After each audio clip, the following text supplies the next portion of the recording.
지난 주간에 저하고 제 아내는 정말 맛있는 외식을 한번 했습니다. 100만 년 만에 한번 모처럼 나가서 외식을 한번 했는데 오마카세라고 하는 일본어 단어가 있는데 혹시 아시나 모르겠어요. 맡긴다는 말이죠.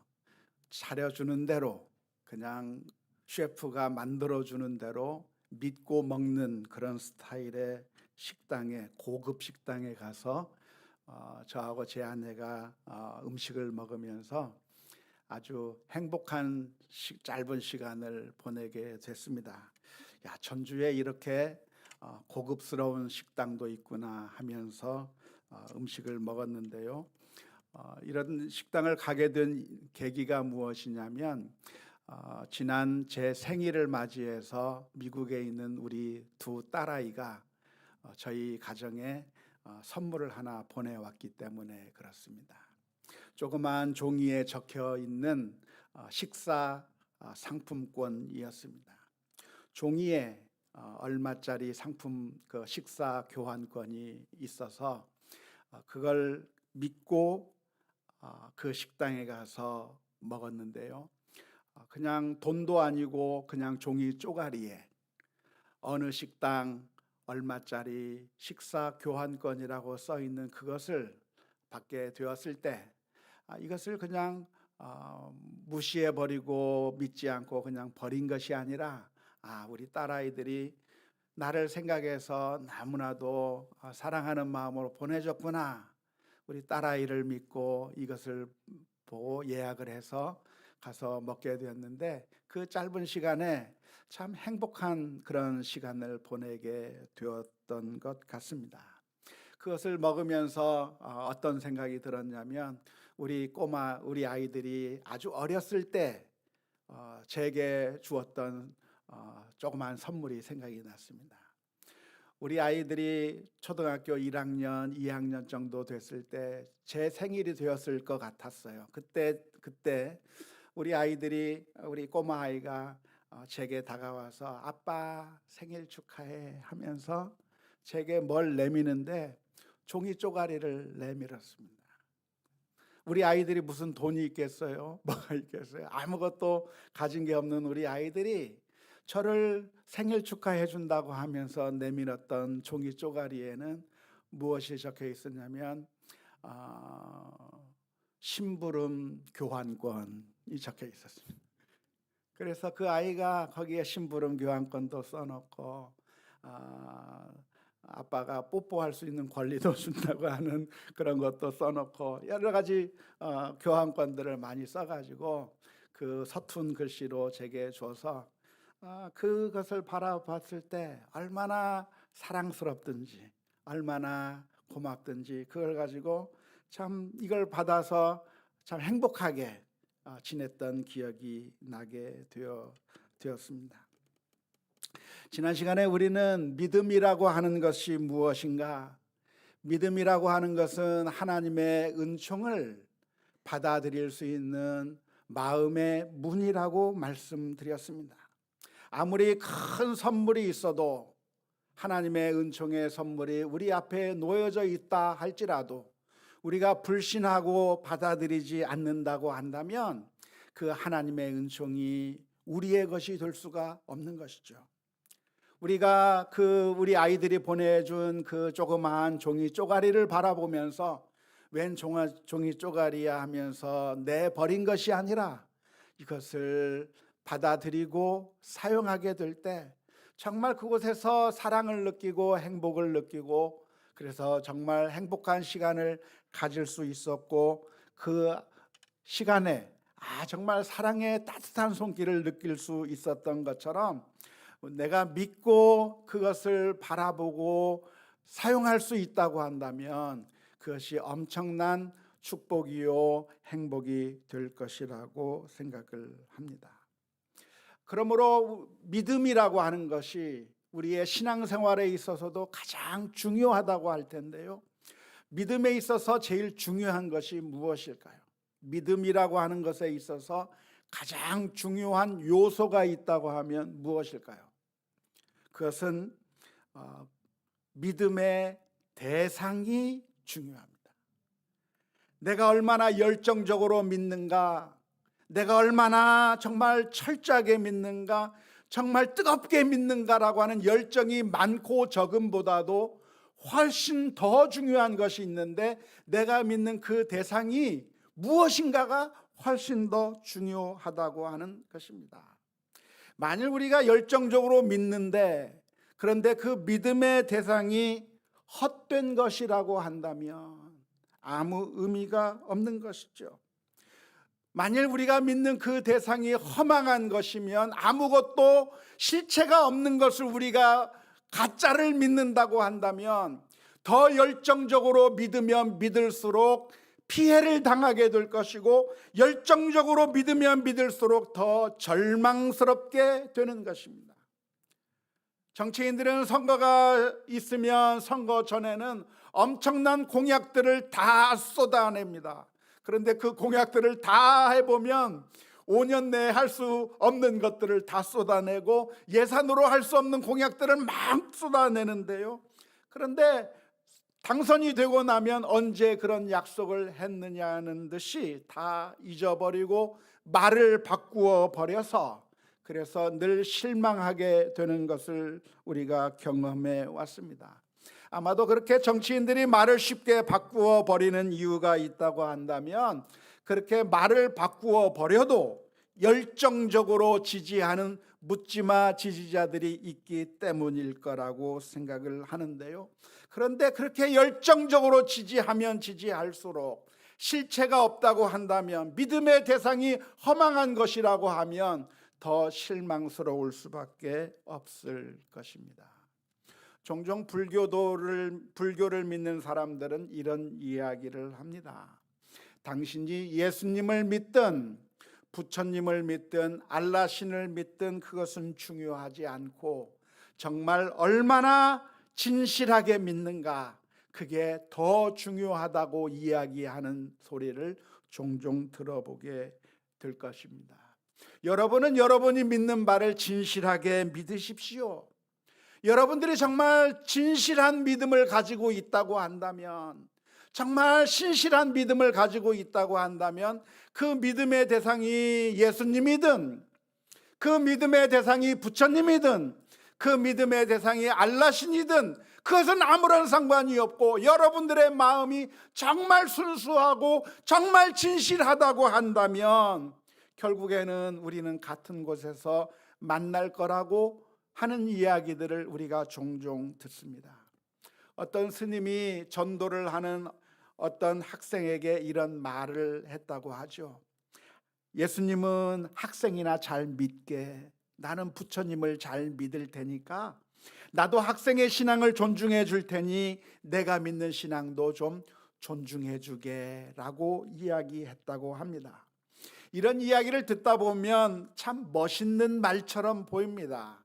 왜냐하면 서로가 옳다고 아웅다웅거리면서 싸우는 이 시대에 서로가 서로를 존중하면서 다르다고 미워하거나 다르다고 싸우는 것이 아니라, 상대방을 서로 인정하면서 자네도 인정하고 상대방도 인정하고 나도 인정하면서 서로가 함께 어울리면서 배려하면서 살겠다고 하는 그 마음은 정말 멋있어 보이고 정말 괜찮은 말처럼 보입니다. 그런데 정말 우리가 아무거나 믿어도, 내가 믿고 싶은 것을 아무거나 믿어도 내가 진실하게만 믿을 수 있다고 한다면, 내가 열정적으로 믿기만 한다고 한다면 괜찮은 것일까요? 그렇지 않죠. 우리가 어렸을 때 제일 먼저 들었던 이야기가 무엇이냐면 아무나 따라가지 말라는 말이었습니다. 유교범이 사탕을 준다고 해서 그 사람이 좋아 보인다고 해서 따라갔다가는 큰일 나니까 아무나 따라가지 마라 말하는 것이, 그게 우리가 배워야 될 진리인 것이죠. 그래서 우리는 쉽게 아무나 믿어서는 안 되고, 내가 그냥 열정을 내서 믿으면 다 괜찮은 것이 아니라, 우리가 믿는 대상이 무엇이냐에 따라서 그 열정은 기쁨이 될 수도 있고 실망과 절망과 혹은 엄청난 피해를 당하는 것이 될 수도 있는 것입니다. 종종 교회 안에서 사기를 치는 사람들이 있을 수가 있습니다. 다행스러운 것은 우리 교회 안에서는 아직 그런 일들이 발생하지 않아서 얼마나 감사한지 모릅니다만은, 제가 미국에서 목회할 때 우리 교회가 아니라 우리 교회 바로 옆에 있던 교회에서 한 사건이 크게 일어나서 당시 필라델피아 사회에서 크게 회자되었던 그런 사건이 하나 있었습니다. 그 교회에서 신앙생활하던 어떤 권사님이 계셨는데, 그 권사님이 교인들한테 돈을 빌린 거예요. 돈을 빌리고 이 사람한테 돈을 빌리고 하는데, 돈을 빌린 다음에는 잘 갚아요. 어떻게 갚냐면 이자까지 두둑하게 쳐서 갚아주는 겁니다. 그러니까 이 사람한테 돈을 빌려서 얼마간 쓰다가 다시 그 돈을 가지고 돌아와서, 그때 내가 정말 돈이 필요했는데 나한테 빌려줘서 너무 고맙다고, 너무 감사했다고 하면서, 이것은 원금이고 이자도 이거라고 하면서 이자까지 두둑하게 쳐서 딱 주니까 좋아요, 안 좋아요? 좋잖아요. 그렇게 해서 신뢰를 얻었던 그분이 어느 날 많은 사람들에게 아주 엄청나게 큰 돈을 다 빌려가지고 하루 저녁에 사라져버린 겁니다.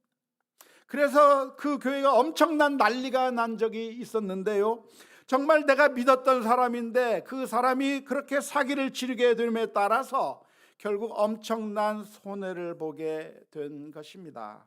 따라서 우리가 기억해야 될 것이 있다고 한다면, 믿어야 될 게 있고 믿지 말아야 할 게 있는 겁니다. 믿어야 할 것을 믿지 않는다고 한다면 하나님의 놀라운 선물이 기다리고 있음에도 불구하고 그것을 내 것으로 만들 수 없다고 하는 아쉬움이 있는 것이고요, 믿지 말아야 할 것을 믿게 되면 엄청난 고통을 당하게 될 것이고 재정적인 손해를 보게 될 것이고 마음이 아프게 되는 결과를 가져오게 된다고 하는 점을 기억하면서, 믿어야 할 것이, 우리 믿음에 있어서 가장 중요한 것이 무엇인가? 그것은 열정이나 어떤 진실함이나 그것보다, 물론 그게 필요 없다는 얘기가 아니라, 물론 그것도 필요하죠. 열정적으로 믿어야죠. 진실하게 믿어야죠. 그것도 다 필요하지만 그것보다도 훨씬 더 중요한 것이 있는데, 과연 믿음의 대상이 믿을 수 있는 것인가, 믿지 못할 것인가가, 그것을 구분하는 것이 훨씬 더 중요하다고 할 수 있겠습니다. 문제는 우리가 무엇을 믿어야 할지, 무엇을 믿지 말아야 할지 항상 혼란스럽다고 하는데 문제가 있습니다. 사람들은 너무나도 우매해서 잘못된 선택을 할 때가 너무나도 많습니다. 믿어야 될 대상인데도 믿지 못해서, 그래서 모든 관계가 끊어져 버리는 그런 결과가 나타날 때가 있고요, 믿지 말아야 할 것인데도 불구하고 믿어서 엄청난 손해를 당하게 되는 경우도 비일비재하게 일어나게 되는 것입니다. 그 사람이 목사라고 해서, 장로라고 해서, 권사님이라고 해서 믿지 말아야 될 것까지 믿어버리게 된다고 한다면 엄청난 피해를 당하게 되는 것이죠. 그래서 무엇보다도 제일 중요한 게 무엇이냐면 그 대상이 무엇인가가 훨씬 더 중요한 것입니다. 우리는 아브라함의 이야기를 계속해서 살펴보고 있는데요, 아브라함은 무엇을 믿었습니까? 바로 하나님을 믿었습니다. 아브라함은 아무거나 믿은 게 아니에요. 그냥 믿음이 좋다고 해서 이 사람도 믿고 저 사람도 믿고 아무나 믿은 것이 아브라함의 믿음이 아니라 하나님을 믿었던 것입니다. 하나님께서 어느 날 나타나셔서 내가 너로 하여금 큰 민족을 이루게 해주겠다고 말씀하셨고 아들을 주시겠다고 했을 때, 그 하나님을, 약속하시는 하나님을 신뢰하고 믿게 됨으로 말미암아 하나님께서 그 믿음을 의로 여기셨다고 성경은 기록하고 있습니다. 아브라함이 하나님을 믿었을 때 하나님께서 그것을 인정해 주셨다고 하는 것, 이것이 정말 중요한데요, 왜냐하면 하나님께서 우리도 믿을 때 인정해 주실 거라고 하는 것을 말해 주기 때문에 그렇습니다. 만일 아브라함이 하나님께로부터 인정받은 것이, 아브라함이 하나님께 엄청난 것을 바쳤기 때문에 하나님께서 인정해 주셨다고 한다면 절망스러울 겁니다. 왜냐하면 그렇게 우리는 바칠 게 없기 때문에 그렇습니다. 만일 아브라함이 완벽한 인생을 살아서 흠도 없고 점도 없고 완벽하게 의롭게 살아서 아무런 죄가 없이 완벽한 인생을 살았기 때문에 하나님께서 그 아브라함을 인정하셨다고 한다면 우리는 절망스러울 수밖에 없습니다. 왜냐하면 늘 넘어지는 것이 우리들의 모습이기 때문에 그렇습니다. 우리도 믿게 되면 의롭게 되는 것인데요, 우리의 믿음도 역시 마찬가지입니다. 아무나 믿으면 되는 것이 아니라 믿음의 대상이 중요한 것이죠. 로마서 4장 23절에서부터 24절에서는 우리가 무엇을 믿어야 할 것인가에 대해서 설명하고 있습니다. 로마서 4장 23절 24절입니다. 그에게 의로 여겨졌다 기록된 것은 아브라함만 위한 것이 아니요 의로 여기심을 받을 우리도 위함이니 곧 예수 우리 주를 죽은 자 가운데서 살리신 이를 믿는 자니라. 아브라함의 믿음이 중요한 대로 우리가 하나님을 믿는 것이 중요한데, 우리가 무엇을 믿어야 되는가? 하나님께서 그 아들이 죽으셨으나, 예수 그리스도께서 죽으셨으나 다시 살리셨다고 하는 그 사실을 믿어야 된다는 것이죠. 아무거나 믿어도 된다고 하는 것이 아니라 예수님께서 우리를 위해서 죽으셨고 그리고 다시 살아나셨다고 하는 그 사실을 믿는 것이 중요하다고 말씀하고 계시는 겁니다. 지금으로부터 2000년 전에 예수님께서는 저 갈릴리 유대 땅에서, 가나안 땅 유대 땅에서 십자가에 못 박혀 죽으셨습니다. 예수님께서 죽으신 그 죄목이 무엇일까요? 그것은 유대인들의 관점에서 본다고 하면 신성모독죄입니다. 예수님께서 신성모독적인 행위를 하셨기 때문에 성전을 파괴한다고 하고 하나님의 이름을 더럽힌다고 하는 그런 오해를 받아서, 그래서 유대인들에게는 신성모독죄로 죄목을 가지게 되었고요, 로마 사람들의 입장에서는 반역죄목을 얻게 되었습니다. 로마 정부를 정복하고 가이사에 대항해서 새로운 나라를 일으키겠다고 하는 그런 반역죄로 인해서 예수님께서 죄목을 가지고 처형을 당하게 되었는데, 그런데 우리가 무엇을 믿는가? 그렇게 돌아가신 예수님이 사실은 어쩌다 보니까 죽은 것이 아니라 바로 내 죄를 위해서 나 대신에 십자가에 못 박혀 죽으셨다고 하는 그 사실을 믿는 것이 믿음이라고 이야기하고 있는 것입니다. 그래서 예수님의 죽음을 우리가 받아들이게 된다고 한다면, 예수님께서 죽으시고 살아나신 것이 바로 나를 위한 것이라고 하는 것을 믿게 된다고 하면, 그 예수님의 놀라운 구원의 사건이 우리들의 것이 되는 것이죠. 예수님께서 이루신 그 일이 우리들의 것이 되는 것인데, 예수님께서 이루신 그 속죄, 죄사함을 가리켜서 현대적인 용어로 표현하면 사면이라고 할 수 있을 것입니다. 요즘에도 사면이 논란이 많이 되고 있는데요, 사면이라고 하는 것은 대통령이 행사하는 권한입니다. 그런데 이 대통령이 사면권을 행사할 때 손해보는 게 있나요? 손해보는 게 거의 없을 겁니다. 물론 정치적인 위험을 떠안을 수는 있겠지만 형식적으로 본다면 그냥 서명만 하면 되는 거잖아요. 아주 간단한 겁니다. 하지만 예수님께서 우리를 위해서 사면을 이루신 것은, 예수님께서 십자가에 못 박혀 죽으시고 자신의 생명을 내어주심으로 말미암아 우리를 구원해 주심으로 말미암아 우리가 그 죄 용서함을 얻게 된 것입니다. 그래서 이사야서 53장 5절에서부터 6절 말씀에 이렇게 표현하고 있습니다. 그가 찔림은 우리의 허물 때문이요 그가 상함은 우리의 죄악 때문이라. 그가 징계를 받음으로 우리는 평화를 누리고 그가 채찍에 맞음으로 우리는 나음을 입었도다. 우리는 다 양 같아서 그릇 행하여 각기 제 길로 갔거늘 여호와께서는 우리 모두의 죄악을 그에게 담당시키셨도다. 우리가 지은 죄로 인해서 하나님께서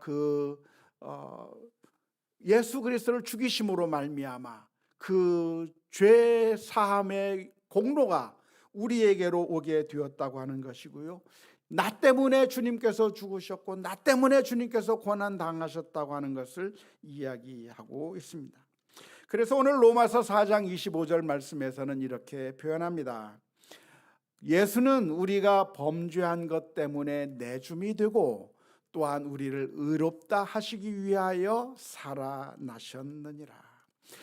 이 말씀을 보면 예수님께서 죽으신 것은 죄 용서를 위한 것이고 예수님께서 부활하신 것은 우리를 의롭게 하시기 위한 것이라고 그렇게 해석하기가 쉬운데요, 도표를 보시면 아시겠지만 이것을 히브리 평행법적으로 이해를 하게 된다면 예수님의 죽음과 부활이 우리들의 죄를 용서해서 의롭게 만드는 것을 위해서 예수님께서 그 일을 하셨다고 하는 그런 의미로 이해를 해야 될 것입니다. 예수님의 죽음과 부활이 나의 것이라고 하는 사실을 믿게 될 때 그 예수님께서 이루신 그 사역이 우리의 것이 된다고 하는 것입니다. 믿음이라고 하는 게 뭘까요? 믿음이라고 하는 것은 가장 쉬운 겁니다. 어려운 것이 아니고 가장 쉬운 것인데요, 그러면서도 쉽지 않은 것입니다. 믿음은 쉬우면서도 쉽지 않은 것인데요, 쉬운 것은 왜 쉽습니까? 가난해도 믿을 수 있기 때문에 그렇습니다. 돈이 없어도 믿을 수 있기 때문에 그렇습니다. 안타깝게도 이 세상은 돈이 없으면 접근할 수 없는 곳이 있습니다. 안타깝게도 이 세상은 돈이 없으면 얻을 수 없는 게 있습니다. 하지만 천국이라고 하는 것은, 구원이라고 하는 것은 돈이 없어도 아무것도 없어도 믿을 수가 있는 것이죠. 우리가 누구든지 돈이 많든 적든 그 누구든지 땡전 한 푼 없는 사람이라고 할지라도 믿을 수 있기 때문에 이 믿음이라고 하는 것은 가장 쉬운 것이라고 할 수 있습니다. 이사야서 55장 1절 말씀에서는 주님께서 이렇게 우리를 초대하고 계십니다. 오라 너희 목마른 자들아 물로 나오라, 돈 없는 자도 오라. 너희는 와서 사 먹되 돈 없이 값 없이 와서 포도주와 젖을 사라. 주님께서 우리에게 제공해 주시고자 하는 그 생명의 양식은 그 많은 돈을 내야만, 그래야만 얻을 수 있는 것이 아니라 그냥 믿음으로, 아무 돈도 내지 않아도 믿음으로 얻을 수 있다고 하는 것이 이 구원이기 때문에 이 믿음이라고 하는 것은 어려운 것이 아니라 쉬운 것이라고 할 수가 있겠습니다. 뿐만 아니라 이 믿음이라고 하는 것은 배움이 적어도 믿을 수 있기 때문에 쉽습니다. 그런데 이 세상의 것들은 머리가 뛰어나야만, 뭔가 많은 학식이 있어야만, 고차원의 방정식을 풀어야만 수재들만 다다를 수 있는 그런 분야가 있습니다. 어떤 수학적인 것은 우리가 복잡해서 도무지 이해할 수 없는 것들이 있어요. 하지만 구원의 진리라고 하는 것은 무엇인가, 복음이라고 하는 것은 무엇인가, 아무리 공부를 하지 못한 사람이라고 할지라도, 일잠무식이라고 할지라도, 심지어 어린아이라고 할지라도 받아들일 수 있는 것이 이 복음인 것이죠. 찬송가 566장에 보면 이런 찬송가가 있습니다. 사랑의 하나님 귀하신 이름은 내 나이 비록 적어도 잘할 수 있어요. 아무리 나이가 어려도 하나님이 사랑하신다고 하는 그 사실을 믿을 수 있는 것이, 이것이 믿음인 것이고, 그래서 쉬운 것이죠.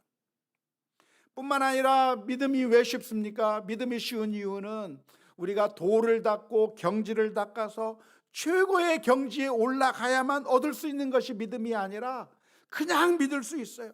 우리가 40일 금식해야만 얻을 수 있는 것이 믿음이 아니고, 100일 기도를 해야만 얻을 수 있는 것이 믿음이 아니고, 공양미 3천석을 갖다 바쳐야 얻을 수 있는 것이 믿음이 아니고, 치성을 드려야만 얻을 수 있는 것이 믿음이 아니라 그냥 누구든지 믿을 수 있는 것이 믿음인 것이고, 뿐만 아니라 우리가 완벽한 인생을 살고 먼지들을 막 털어도 먼지 하나 나오지 않은 그런 완벽한 인생을 살아야만 되는 것이 아니라, 예수님께서는 내가 의인을 부르러 온 것이 아니라 죄인을 부르러 오셨다고 하셨고, 연약한 사람 그 누구도 다 주님 앞에 나올 수 있기 때문에 이 믿음이라고 하는 것이 쉽다고 하는 사실을 기억하면서 믿을 수 있기를 주님의 이름으로 축원합니다.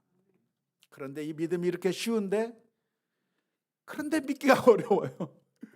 이렇게 쉬운 것을, 돈도 필요 없고 지식도 필요 없고 아무것도 필요 없고 그냥 믿기만 하면 되는 그 쉬운 것을 사람들이 믿지 않으려고 하는 것이죠. 왜냐하면 우리들의 마음 가운데 자꾸만 의심이 솟아오르기 때문에 그렇습니다.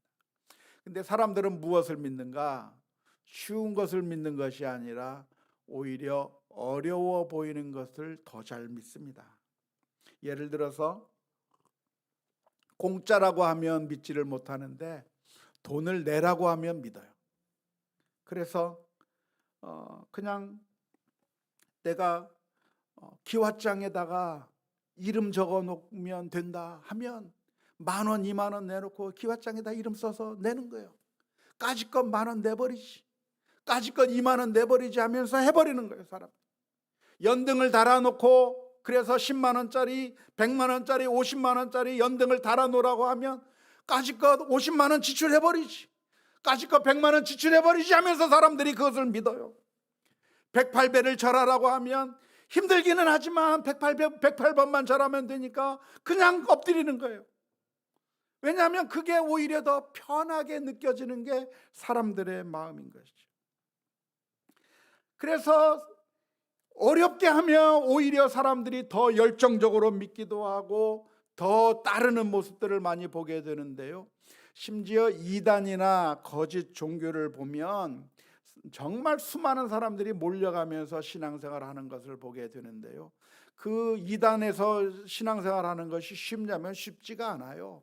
시간 다 갖다 바쳐야 되고, 돈 갖다 바쳐야 되고, 또 시험도 봐야 되고, 전도도 해야 되고, 막 엄청난 요구들이 엄청나게 많은데 그 엄청난 것들을 해버리면, 수치화 시켜버리면 훨씬 더 달성하기가 쉬운 거죠. 그래서 어떤 이단에서는 시험까지 봅니다. 성경을 달달달달 암송하게 하고, 그래서 그 시험을 봐서 어느 정도 합격이 돼야 14만 4천 명에 들어간다고 이야기를 하면 열심히 해서 달성하는 겁니다. 그런데 가장 쉬운 방법, 그런 거 다 필요 없고 예수님을 믿기만 하면 된다고 하는 거에 사람들은 외면해 버릴 때가 많이 있는 것이죠. 아브라함의 경우에도 보면 믿음이 있었지만 그 믿음이 늘 흔들리고 그 의심이 자꾸만 솟아오르게 되었을 때 그래서 흔들릴 수밖에 없었는데요. 우리들도 마찬가지입니다. 우리들도 믿음을 가지고 살아가야 될 텐데 2000년 전에 우리를 위해서 죽으신 바로 그 예수님의 죽음이 바로 나를 위한 것이라고 하는 사실을 믿으면서 담대하게 믿음으로 살아갈 수 있는 우리 모두가 다 될 수 있기를 주님의 이름으로 축원합니다. 하나님의 약속은 우리를 위해서 엄청난 것들을 다 마련해 놨는데 마치 우리들은 그 하나님이 안 계신 것처럼, 하나님을 믿지 못하는 것처럼 나는 고아와 같다 생각하고 동굴 속에 들어가서 그곳에서 나는 아무도 나를 도와주지 않아, 내 자신의 동굴을 만들어 놓고 하나님은 나를 생각하지도 않아, 그렇게 자꾸만 떨쳐버리면서 혼자 외롭게 살아갈 것이 아니라 하나님을 나의 주 나의 하나님으로 고백하면서 예수 그리스도를 나의 주님으로 영접하면서 믿음으로 담대하게 살아가 나가는 그런 우리 모두가 될 수 있기를 주님의 이름으로 축원합니다. 하나님께서는 그냥 우리들에게 종이 쪼가리 적어주고 그래서 우리에게 선물 정도만 주신 것이 아니라 하나밖에 없는 그 아들을 십자가에 내어 주심으로 말미암아 우리에게 사랑의 약속들을 해주셨는데 그 약속을 우리의 것으로 받아들이고 누리는 우리 모두가 다 될 수 있기를 주님의 이름으로 축원합니다. 우리 함께 같이 찬양했으면 좋겠습니다.